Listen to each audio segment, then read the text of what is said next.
Hey, welcome to another episode of Tell Me How You're Mighty. Real talk about cheating. It's Chump Lady, Tracy Shorn here, with Sarah Gorel. And today we're going to be talking about how you discovered cheating, your investigative methods. And this topic was suggested to us by a listener, so thank you. And oh my God, Sarah, we touched a nerve. We got a lot of I submissions. am I am astonished by the variety. I was thinking it would just be the usual thing about discovering text messages or Oh no. but no, No, no, no. or spotting someone up to no good. But no, there is such a wide variety of ways that you can discover cheating. Yeah, and I just want to say that any chump could open their own private investigative services. I mean, you guys are so clever. You could be researchers, you could be investigative journalists. It's amazing. I went through that stage too, but I thought maybe I had the skill set already, but this is next level stuff, guys. I think the wonderful thing is there's so much technology around at the moment, and so there are many ways that people can be captured now. So should we Yeah. start to have a look through at what we've this first one sort of almost sounds like the title of a romantic novel. The Ring Camera and the Cardiologist. This is from Susan. I got my soon to be ex-husband cheated twice, and both times I found out on Ring cameras. I found out on Ring cameras. My a friend of mine said I should do ads for Ring company because I found out first time is I saw it with the first one, multiple ins and outs of my home when I wasn't there. And the second time, I overheard a conversation that he was having with the second one, who he ultimately left me for. But to confirm, she was diagnosed. She was literally his cardiologist. Believe it or not, like he's literally was fucking his cardiologist, who's almost 20 years younger than him, and she was diagnosed with narcissistic personality disorder by a professional. So that's not just me saying that. And so she's a professional liar.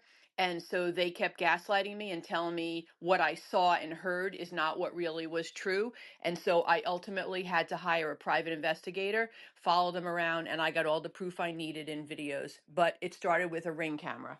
Oh my God.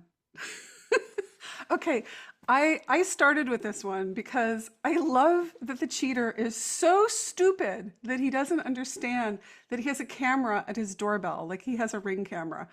That he's, it's like stupid criminal jokes. I mean, how could the guy not know? And he's just bringing his schmoopies in the house and not expecting to be caught.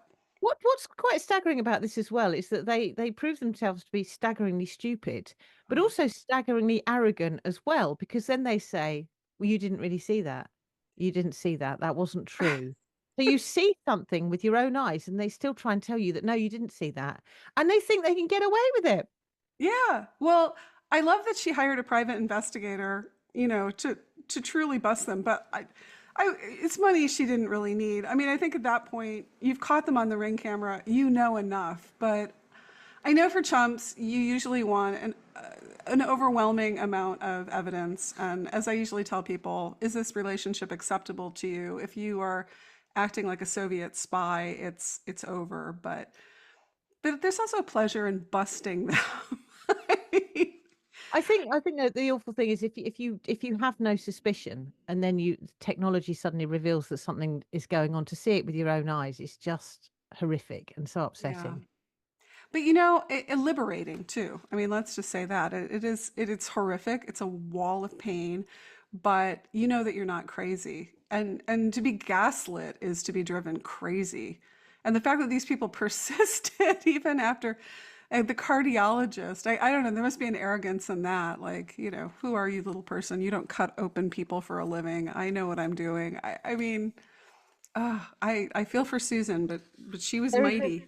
Yeah, and there is a staggering level of arrogance that is unveiled in all of these from the people that are up to no good. We talk about technology and how it's really helped to discover cheating. So this is what Veronica puts a spy app on his phone. Say the way that I caught my cheater was after 15 years of marriage, and we now have a 14-year-old son together. He was a little younger at the time. I had put an app on his phone that was basically a tracking app, but it also recorded all conversations and sent me back screenshots of everything he was looking at, anything sent to him. It's an amazing app. And yeah, and it only works on Android phones, I think. So I was lucky with that.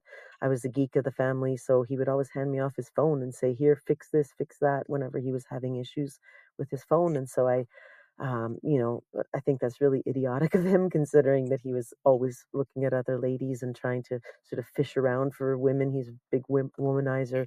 I would always treat him so well, but he would still continue to just be unfaithful mentally to me, I'm sure. And then eventually I finally saw the true proof that was him and this other lady in bed. He was up north. He would go up back and forth up north to go to work. And sure enough, everybody told me, "Don't you think he's going to cheat on you?" I said, "Well, he's going to do it anyhow if he's going to do it." And sure enough, I saw a picture on the phone app that he was in bed with her. Oh man, again, I worry. I worry about Chump's mental health when you have to see like the whole multimedia production of what you discover because she finds this other lady in their bed, which is it's a terrible transgression for to think that anybody else was in your bed. It's horrible, but I also love that this a guy again so stupid. Like, here's my phone, fix it for me, not knowing that your wife is smarter than you are and is going to put spyware on your phone. And to anybody thinking about doing this, I don't know how it is in the UK, Sarah, but in the States, in some states that's legal, and in some states that's not legal to record somebody without their knowledge. So um, I should have the caveat. If anybody wants to be a Soviet spy, please do your research about the laws in your area and what is admissible evidence, and if you could get in trouble for doing these things. But is There it? is there is alongside the arrogance, there's a staggering level of stupidity that is involved in these, isn't there? So Tracy, just give us a quick summary of our next recording. Oh my God. Well, this one, so I love that. I love that she hires a PI, but she's trying to save money, right? So that was kind of the setup of this. And so, the PI is like, well, if you can help me along here by gathering other information. What's crazy about it, okay, what's absolutely crazy about it is this guy, again, so arrogant, so underestimates the chump, which is a motif that they underestimate you, that she's just, like, oh, are you going out with Schmoopie? Where are you going? And he tells her. So she gets the goods on him. Yeah, wow. I mean, well done. I don't know. Are you a good actress? Do you think you could have pulled that off?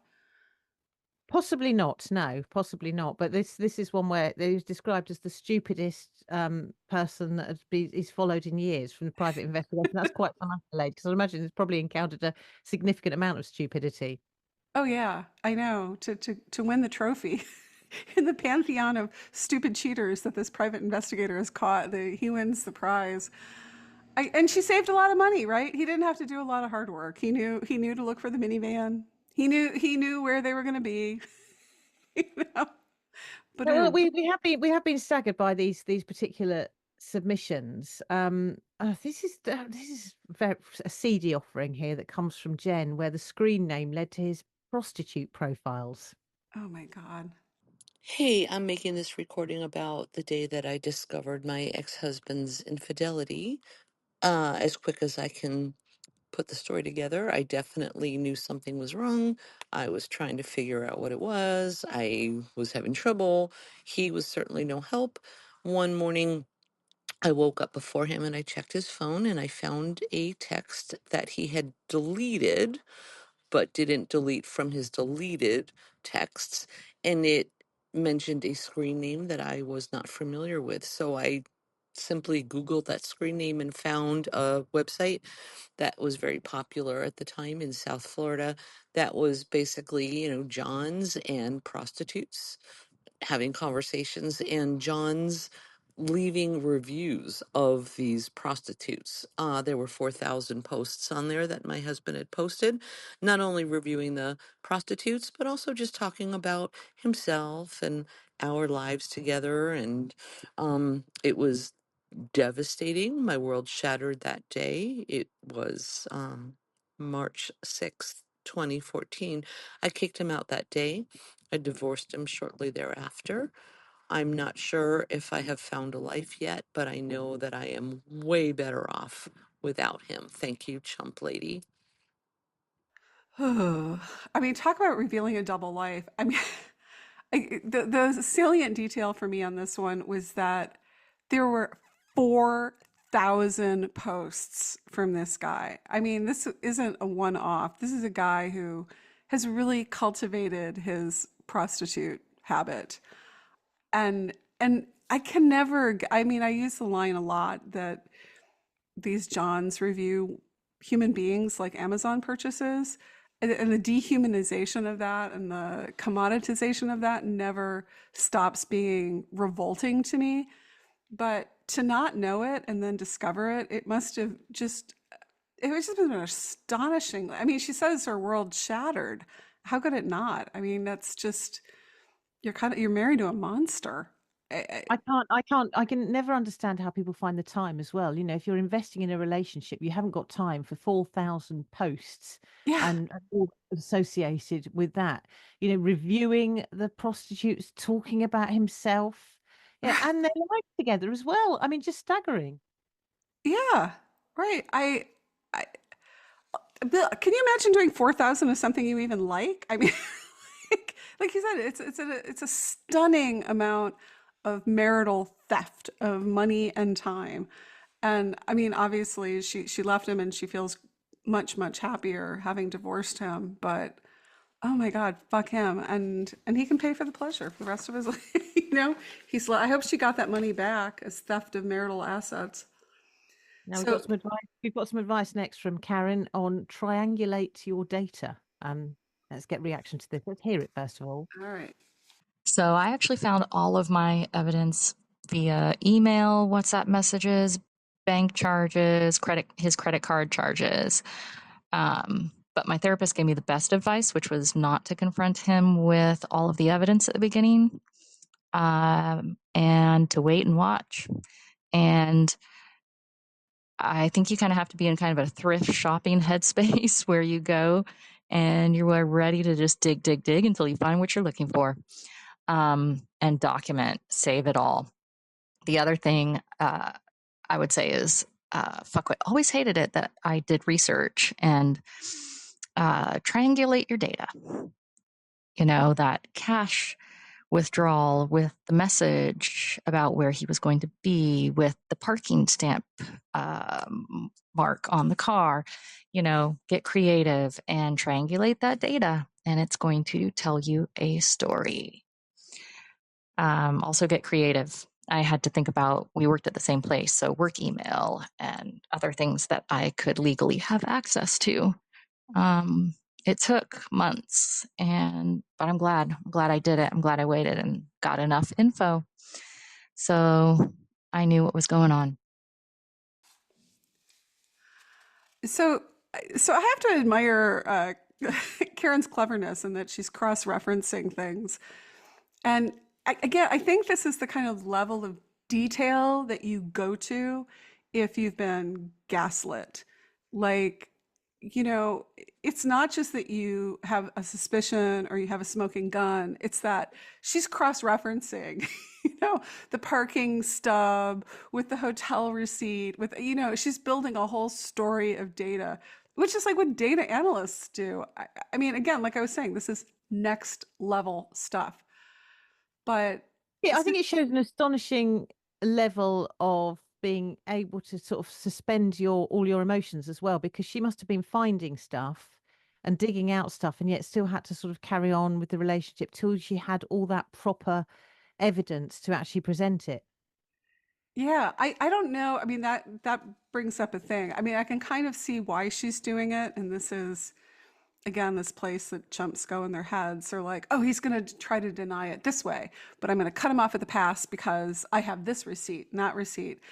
And I just say, just avoid all that. That's sticking your head in the mindfuck blender. If you live in a state where this kind of evidence is useful to you, or maybe it is in the UK, I don't know if it helps you get a settlement, or perhaps there are people he would not like to see deposed, like affair partners or people in his workplace or something. Perhaps that's leverage. I don't know how you use this information, but for me, on a personal level, I just think at the point you're doing this, like, you know enough. Like, don't try to entrap them in lies. I mean, maybe people get a pleasure out of that, but and I understand the headspace because I was in that headspace once, but being years out of it, I'm like, just don't confront them. Just make your plan, make your exit, have your lawyer present this evidence.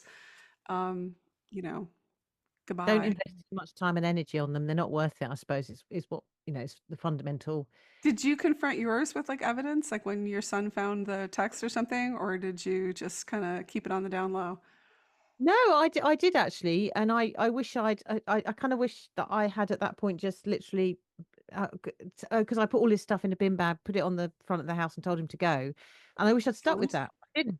I didn't. I then allowed him to play all sorts of games and lies and try and convince me that I was the one that was somehow, imagining things. So I saw the evidence. I should have just gone when I saw that evidence, but obviously I didn't. So. Well, but it's hard. I mean, I think most of us have been there, and I think that's what drives people to investigate to this level. Or if anybody's listening to this who's in the Soviet spy era, where you're doing the research, maybe you need it. Maybe you need this. Maybe you need to see the ring camera or the video or whatever it is. I I like think you do sometimes because they're such convincing liars. they And when are. someone Yeah. lies to you and tells you you're imagining things, unless you're actually presented with the proper proof, then sometimes you do start you're easy to convince. Also, you believe what you want to believe. And if someone's telling you, oh, no, no, no, no, it was all a mistake, you're imagining things, Yeah. you want to believe you're imagining things. So you will Sure. collude with them in sort of coming to that conclusion because it's the easiest conclusion to come to, because who wants to have their world shattered? Yeah, no one does. I mean, it's really picking your poison. Do you want your world shattered, or do you want to be driven slowly insane through gaslighting? That is the choice that a cheater is offering you. And then that's another data point on why you're in a bad relationship, because somebody who was clearly innocent would not turn it on you, or somebody who cared about your well-being would be like, "Oh my God, what can I do to reassure you that your fears are unwarranted?" You know, yeah, Now it's we've got some. yeah. The next one highlights the fact that cheaters should never immerse themselves in the world of poetry. It's a bad, bad idea on many levels. Okay. I found out about my husband's cheating by terrible love poems, end quote, that he left available for me to see around the house. When I asked him about him, he lied and said they were abstract. Then he said they lied and said they were about me. Eventually, he confessed they were about his latest crush. So anyway, yeah, it was terrible poetry, terrible betrayal, and just one way that I knew that he was being unfaithful to me throughout the marriage. So anyway, good question. And this one, I like the fact that he left it laying around. I mean, is this one of these? Is he just stupid and underestimates her and they get sloppy, or does he want to be found out? Or does he just really think he's Wordsworth or something and his poetry needs to be appreciated? What is that? What do you think's going on there? He probably clearly thinks that he's magnificent in every area of life, including in the world of poetry. So, and maybe he felt that other people deserved to read his magnificent words. Who knows? But again, it displays a level of arrogance, doesn't it? Totally. And then she finds out he's been unfaithful through the whole marriage. It's just the terrible poetry is just the tip of the iceberg. I think the terrible poetry would be enough for me, cheating or not. Yeah. Sorry, you're terrible at iambic Anybody that got engaged. pentameter. Goodbye. Thank you. You've revealed something about yourself that I'm not sure that I can live with that. Okay, speaking of revealing something of yourself that you made yourself, that brings us Oh, to our dear, next one, this and we're is not worrying. going to say what it is. We're just let the tape roll on this one. I found homemade porn from my husband and his mistress, and it was very disturbing. It was on our home computer, and I accidentally opened a window, and next thing I know, I'm looking at some porn, and it was in very weird light, and I immediately knew it was my husband. On the funny side of things, I, as soon as I found out, I left. I packed my stuff. I took my kid, and I went to my parents' house. It was late at night. He was, of course, out late working, but he was probably with Schmoopie. And I told my dad about it, and my dad insisted that I was, somehow in error. And he had me show him the video too, which was pretty terrible. Oh my God. I'm staggered by this. Absolutely staggered. You just what were they thinking? I don't know. I think his other brain was doing the thinking. Whoa, yeah. I mean, okay, the most disturbing part of this to me was that her dad didn't believe her and wanted to see it. And that's a level of cringe that I think the father must have instantly regretted. Like, who and how could you make porn in error? I mean, you couldn't. I mean, I think most of us have managed to get through life without that happening to us somehow. like I just like the words that she says. It was very disturbing. I can imagine what you and you conjure up all kinds of images here as to precisely what disturbing. And I am trying to imagine the moments where this disturbing piece of film was shown to her dad, and I'd love to have seen the expression. I mean, it wasn't funny at the time for her, but I can imagine that looking back on it, you just think it highlights again the ridiculous nature of these characters. and I think too the vulnerability of Schmoopie, and not that you should ever weaponize this. Revenge porn is always terrible, but if you were going to confront the affair partner, you could go, I found a very disturbing video of you, and my dad watched it. I just think any Schmoopie would be mortified. Yeah, wow. Oh, okay. I don't think we're going to beat that one, but let's No, that one find wins. let's hear the next submission from Carol. Hi, Tracy. I learned about the affair partner from her ex-husband. She was basically feeding him all the details about the affair because she knew that he was going to tell me. It was her way of making sure that his marriage came to an end. She was incredibly manipulative with it. She didn't stop until I screamed down the phone, "Congratulations, you've got your divorce." She's a sugar baby, so there was a financial incentive there for her.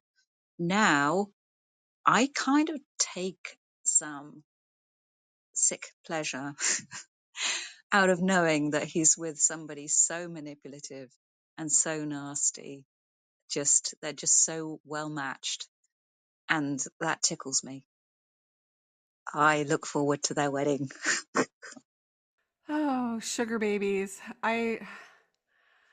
This just sounds it sounds like the pick me dance from hell, that this woman is essentially harassing her until she's like, okay, here's your divorce, you can have him. But it doesn't sound so blissful now that she got, now that the sugar baby got her sugar daddy. It's completely transactional. I guess that's what he wanted.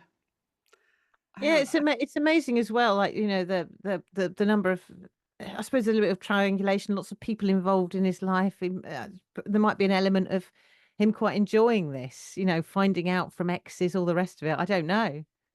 Yeah, I mean, the other woman clearly burned some other guy that he wants to warn the next one. So that's how she found out. And people are always, should I tell? Should I tell? And I'm always of the opinion, yes, you should tell, unless it endangers your life in some way. I think, yeah, it's the golden rule. You'd want to know if it was you, right? Oh, so whoever this Schmoopie X was, thank you, sir, for your services to the honesty and truth and saving Well, a chump. in a way, I think this highlights as well. It's almost better if someone does tell you, even if there's a vindictive reasoning behind that, because what Lauren says, and we'll hear this, is that how crazed you can become when you are trying to work out what's going on, when you are being gaslit, as you say. Yeah. Well, I'm a little bit mortified, but what I love about everything you offer is the validation for how crazed and suspicious you can come when you just know something is not aligned with the truth, period. The way I found it was I was snooping, and he was in a 12-step program for AA, and everything, even in his beginning sobriety, things just were not adding up, and I saw it on his step 4. He wrote right there on resentments, and I was the top thing on his resentment.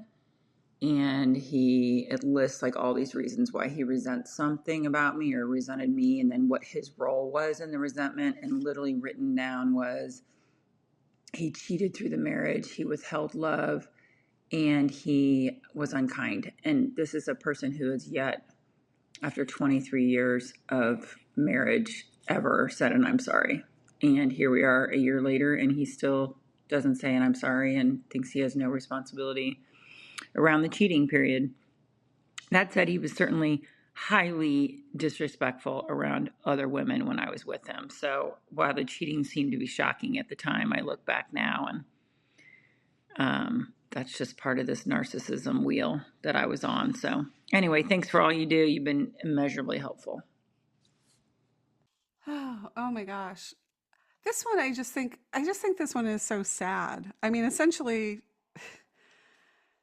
this guy ostensibly is trying to clean up his act and become sober. And even in doing a good thing, I guess, for his health and his sanity, he's hurting her. He's like blaming her. So he's really not that healthy. And I'm like, where's the moral inventory? He's doing this for some other kind of inventory, and yeah, it's also a bait and switch. It's like, I'm sure she's thinking as a chump, oh, good, he's going to get sober and our marriage could, be better for it. And instead he's like, oh, I've been cheating on you forever and you suck and you're the reason I drink. And it's just cruel. It's cruel. I think what's, again in there, that something that a lot of people will relate to, though, is that you look beyond the cheating and then you look at other behavior in the relationship, and it just becomes part of a much bigger picture.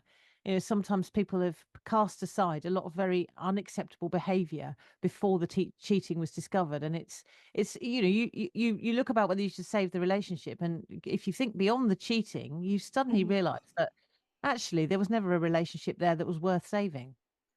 Yeah, and addicts are not available for relationships. Whatever they're addicted to, like, they have some substance that's their partner. It's not you. So I always tell people in these situations, because there's a lot of overlap between infidelity and other addictions. I don't think infidelity is an addiction, but whatever, you can disagree on that. But it just means they're not available for a relationship. It just means their attentions are elsewhere. And you're always going to be in a pick-me dance. And in this case, you're in a pick-me dance with a bottle and other women. So there's nothing here to save. Like, get out, man. Get sane. So, well, as we were saying earlier, there's intriguing, the sort of variety of these. And let's move on to Kim's intriguing discovery. Yeah. So my ex-husband came home from work and he hid his work bag in his closet behind his clothes like a naughty 5-year-old. So that made me realize I had to snoop. So I unzipped his bag and I found this thing inside, and it looks like a little watch, but it's called a Bond Touch. And the Bond Touch is what you use to send special messages to your loved one who isn't there. I found that out because he had the Bond Touch and he also had the instruction manual. And I realized that the other half of the Bond Touch was not for me. So that's how I found out. I also found a vial of some mysterious pills in his car. He'd taken off the label, but then that just made me more curious. So I used a pill identifier to realize that it was Viagra. He also had Viagra in a couple of other areas, including his work bag and also in his bathroom. And so I started counting the ones that were in his work bag. And when it started to go down, I knew he had to be cheating. And also, the obvious thing is, why would he have those in his car in his work bag if he was just using them with me? So, those are some things I did. I have to say, I don't know what a Bond Touch is. I imagine it's some kind of gizmo that like lets you know that you're thinking of someone. And then it's like a walkie-talkie or something, and she can't find the other walkie-talkie. Like, so she knows the special messages are not for her. It was sad. But it sets her on the road to snooping, you know? She finds the Viagra. And this, I thought the technology was interesting on this. I didn't know this existed, but there's a pill identifier. Apparently, you can get an app for your phone. You can take a picture of any pill and find out what kind of pill it is. Who knew? Who knew? I know this for birds. I know this for gardening, but pills. And the fact that they were in his work bag, he will have come up with a reason why they were in his work, why he needed to take such an item to work, because of course it's very unusual for unless He you've has got a some. job to do, Sarah. Yeah, it's very unusual that you would pack such an item. You think, oh yeah, get all my bits and pieces for work, Viagra, that's ticked off. So, but he will have come up with, if you do question him, he will have come up with a reason why you were being just unduly suspicious for even asking that question. I know. Well, okay. And the other thing I wanted to say about this one was at the point at which you are counting your husband's Viagra pills is the point at which you should not be married to this man. If you find a Viagra and it has nothing to do with your bedroom, I like goodbye. I don't think he's getting boners for the fun of it. Like, yeah, he's sharing those with someone else that isn't you. That's with his Bond Touch. Ooh, it's just creepy. Even the term Bond Touch. I don't know. Ugh. And the shocking behaviour just goes on and on with these. So let's hear what Kelly Ann has to say. In terms of how I found how my FW was cheating, aside from just knowing inside my bones that something was off, on Christmas of last year, so that would have been 2023, he had left his Apple Watch on the charger in the bedroom. He was sleeping in the living room, and I said, you know what? If you want the proof, you better just look and do it. And he did not have his watch locked. So I went through and perused, looked at text message that I thought it was of who it was, and then something clicked and I said, oh, he wanted this girl to be his secretary. And it was her, and it was all there. And I found everything. So yeah. But life is so much better now. So I'm glad I found it. Oh my gosh. So this one, I would have thought there were more of these. Like I have read quite a few Apple phones, iPads, devices, or whatever that have caught cheaters. But I think that for this one, it's like she had a gut feeling and she looked right, and the technology busted him pretty quickly. I think that's a pretty common story. It's just you don't want to look. It's to the point you were making earlier. You don't. Part of you just you want to know. I'm not going to say that people are complicit, like you don't want to know, but it's a terrible feeling to get up in the middle of the night and go, maybe I should check that out. And actually, a lot of these people have been taken by complete surprise. But I think when I look back, although it was the technology that outed my ex-husband, Mm-hmm. way beyond that, before that, 6, 7 months before that, at least, there was that gut feeling that something was wrong. And I think Yeah. that would be advice now. Trust that, believe that there is something. If you're having that feeling, then the likelihood is that there is something going on. Yeah. Well, I want to say too that to Kelly, I was one of those people who also got up in the middle of the night and went looking for evidence. I think a lot of chumps do it. And what I would do is I'd wait till he was snoring his little snory snores, and then I would go through his wallet, and I found phone numbers and I found credit cards that I didn't know he had that I had no idea where banks were attached to, and that led me down the road to credit reports and finding out all sorts of things. So, yeah, I mean, I guess as snooping techniques go, wait till they're asleep is probably a good one. Again, if you're at that point, just get out. But if you can't quite go there, you'll probably find something if you're up in the middle of the night looking. So, speaking of looking, okay, next one brings us to Nancy.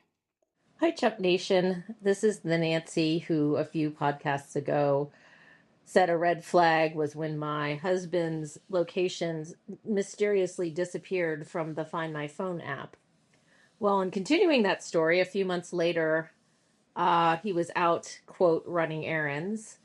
And I was wondering where he was because he had been gone a while. And I thought, I wonder if I can find him using his Tesla app. Maybe it has a location feature. And sure enough, it did. And when I opened it up and found where he was parked at an apartment complex that I knew nothing about and didn't know anybody who lived there. And I texted him and said, hey, where are you? When are you going to be home? And he said, oh, I'm at Staples. I'm leaving now. I'll be home soon. And that apartment complex was nowhere near Staples. I did not confront him right away. I tracked him for about a week after that. I was waiting because my daughter was just about to graduate from law school and I didn't want to ruin her graduation. So I used that time to get my ducks in a row. And when I did confront him, he did me the favor of immediately moving out and moving in with his Schmoopie. So I had clear evidence and I didn't have to fight with it, but it did help me to figure things out. Ugh. I would break up with him just because he has a Tesla. I That's a douchebag car. That's a total and Elon Musk. Ugh, ugh. Ooh, he's a cheater. I mean, it's a cheater. It's a cheater car of choice. Oh, but what do you think of it trapping somebody in lies? Like where he is because you've got the Tesla app, and you go, when are you coming home, or where are you? And the guy makes up a total lie that he's at Staples. I think as well, that so many of us don't immediately confront because of other reasons. This was because a daughter about to graduate, don't want to ruin that, and you put somebody else first. But in the meantime, you have to continue sort of living this horrible lie, and for somebody else's sake, and that's really difficult and really painful. But what it does do is allow you to sort of get everything sorted out and think, right, this is what I'm going to do next. You got the evidence, you take the evidence, and you move on. Yeah, you get your ducks in a row and you do something with it. So well played, Nancy. But I think that's an interesting point about how do you live with the tension of knowing something and not confronting somebody about it. And I really struggled with that because I am like I wear my heart on my sleeve and I say what I think, and holding on to these terrible discoveries, like in the beginning, I would just confront and then I would get driven crazy. And by the time I left, I was doing like this. I was building, lining up those ducks to leave. And that secret was so hard for me.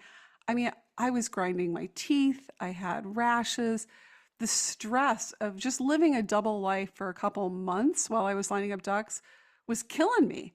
So I'm like, I don't know how cheaters do it. I don't understand how people have double lives for years, decades. It is a level of disengagement that I think is really disordered, and I think normal people can't relate to it. You know? Yeah, absolutely. When you can lie so easily, and when you can manage, sometimes multiple affairs, more than one Yeah. affair, it's just staggering. And talking of which, this is where sort of multiple affairs were unveiled. This next one from Jennifer. Hi, Tracy. Hi, Sarah. I was married for more than 20 years. I often had a gut feeling that something was off. Like many of us do, I tried to ignore it and push forward. Then the feeling intensified to the point that I felt like I was losing my mind. The gaslighting, which I didn't even realize was happening at the time, made me question my own sanity. I truly thought I was slipping into a depression. So I made an appointment for marriage counseling. 2 days before our first session, he confessed to a 2-year affair with a close friend of mine. That was my first D-Day. We went to marriage counseling for another 6 months, until Schmoopie's husband let me know that my husband was still lying to me. That's when I found out that he had had an affair before Schmoopie and had already been cheating with another good friend of mine, the same person who sat across from me asking how I was doing. I didn't confront my husband. Instead, I invited her to a cafe, and while we were talking, I told her I knew she had cheated with my husband. Her reaction was one of complete shock. She immediately broke down and admitted to everything. She said they had agreed to work on their marriages after the affair, but then she saw him with Schmoopie and realized he hadn't followed through. That's how I uncovered 2 affairs. I'm sure there were more, but today, thanks to Chump Nation, to you, Tracy, I'm at a good place. 2 years out. Yeah. You know, if she had asked, if she had written to me about this scenario, I'm gonna I'm gonna confront the affair partner. I usually tell people, don't do that. That never ends well. But I guess it ended. This woman confessed. I don't know if there was any satisfaction in that. I just think, ugh. Maybe there was. I don't know. Did you ever confront the affair partner? No, No. never. No. Yeah. I just think, look, there's crazy. I mean, unless they don't know, and then that certainly happens, in which case I think they're chumps. They're not knowing affair partners. But for the ones that know, they're as loony as your cheater. Like you're not gonna. Whether you think they're gonna lead with unvarnished honesty and tell you everything. No, I mean this woman kind of broke down, but I think it's only because she said, "I know," right? So she had the goods on them, and No, my husband's affair partner actually moved him with her into her parents' house. So there was multiple people, and they all knew he was a married man, a father of 4 young ugh, children. And I look back on that and I think if my daughter now brought home somebody who was significantly older than her and had 4 children, and they both wanted to set up home in my house, I think I'd have something to say about it. I'd be concerned about her. I'd think, well, this is an awful, not only are you engaging in a relationship with somebody that's got children, but mhm. also please do better for yourself. And Yeah, so there was no point in that circumstance of confronting anybody, because when you've got that level of delusion that it's true love and it's meant to be and all the rest of it, then just let them all get on with it. yeah. Where I thought you were going is they would never live in your house, and you would wave that woman off with a shovel, or that man. I mean, like if anybody came after my kid in that situation, I would be such a mama bear grizzly. I'd be like, oh, hell no. I would be up in my child's business. And maybe people would criticize my parenting on that one. But I mean, I think you can draw the line at you can't live in my house, which is what I would have told the Schmoopie and, her parents. Oh, here's my married boyfriend with 4 children who wants to come crash in our basement. I'm you can say no. Doesn't look like a good option, does it really? A good future option, but clearly they thought otherwise. Now possibly they've learnt by the error of their way. Who knows? Unless they're still skipping around in a joyful fashion, but to be honest, I don't care what they're up to, because that's what happens. You get to the point where you're just glad to have been released from a relationship which was never good, to be honest. If you look back on it and if you're really honest about it, and you will rejoice the moment that somebody came to take this individual from your life. And I'm so grateful to my ex-husband's affair partner, because my life would be very different now. He'd still be lounging on the sofa complaining about things and moaning about life and expecting me to trot around and run after him. He's You would removed have that bed and breakfast in it. Cornwall. It would have got worse. It would have got worse as he got older. Oh, He was in his 30s then. Goodness knows what it's like now. He's had his 50th birthday. He'll be exhausted by life. So yeah, let them get on something with it. tells me she's counting Viagra pills. She might have that app on her phone. Like, Who what is knows? this little blue Who pill? And what No, is it doing in his work bag? we have revealed through this that there is very hot competition for the title Fuckwit of the Week, especially amongst such submissions. But we actually have a Fuckwit of the Week today. Yeah, it's a great one from Battle Dancing Unicorn. They're shameless, unreliable, and gobsmackingly entitled. It's Fuckwit of the Week. So back in July, I bought a house. It's 130 years old and it's a little bit of a project, but I feel like a project house is better than a project husband. Am I right? Anyway, I'm doing my best to keep this news from Fuckwit until it's a done deal, but I do have to prepare my 5-year-old for this major life transition. So I'm buckling my child into the car seat and he's talking about how excited he is about the new house. I get him buckled in, I close the door, and there's Fuckwit. And he looks at me and says, "Huh, my mom and I didn't think you could buy a house without me." And I'm just sort of flummoxed a little bit and I don't quite know what to say, but I managed to get out, "Well, I can," and I did. And then I walk around the car and I get in and I drive away. And I'm just sort of baffled because, like, I'm his boss. I make way more money than him. So, like, what a really odd thing to say to me. But, I get to go home and I get to close the door and I get to sit at my dining table and have tea in the bay window with stained glass. And I hear it. The walls, they really do sing. Way to be mighty. I first of all, there's many things to enjoy about this submission. One of the very first things I love is that she is his boss. And if you've been following the blog, you kind of know how that happened. She went into this master's degree program, and then just to be the turd in the punch bowl, her ex-husband did as well. And I think they're in education or something.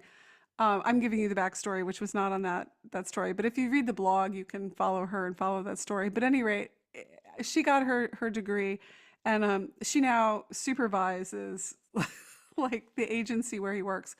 So imagine that. So that is its own level of mightiness. But then she bought this beautiful home, and he has to like be snotty about that. And yeah, I don't know how you could afford that.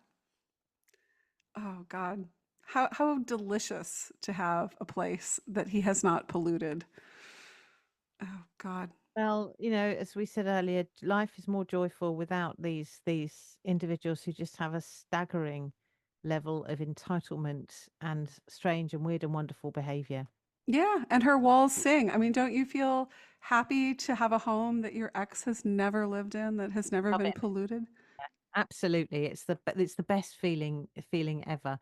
So yeah, it's I think all of these they just highlight. You think it's you when it happens to you. You think it's you. You believe all the stuff saying, "Oh, I drove him to an affair. I was awful," and then you hear all this and you think, no, there are people in the world that, however much you try to be the best wife, be the best husband, be the best partner, it's not going to make any difference when you are dealing with this level of entitlement and narcissism.